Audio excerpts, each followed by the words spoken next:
Alright, again, this is how to find Forex prices live, completely for free. If this helped, drop a like, share the video, and subscribe for more. Presets and effects for life, click the link down below and enjoy the tutorial. This website is the first one. It's called forexfactory.com. And if you scroll up to the top hand screen, as you can see, these are all of the live prices. Right here, you have the EU, GU, UJ, USHEF, USD CAD, ADUSD, NZDUSD, Great Britain, JPY. And you can even click on this and it will basically pull this up.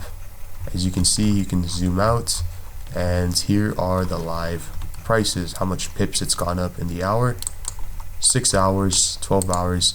You can even change this as well. Let's say in 24 hours, that's how many pips, more or less, give or take. Very helpful.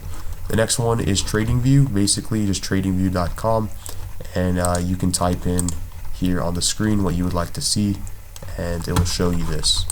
The third website is forexlive.com, personally one of my favorites as well. You click Forex on the top left hand screen and here are all of the major pairs at the moment. Again, EU, UJ, UC, GU, UC, AU, NU, etc., etc., completely for free.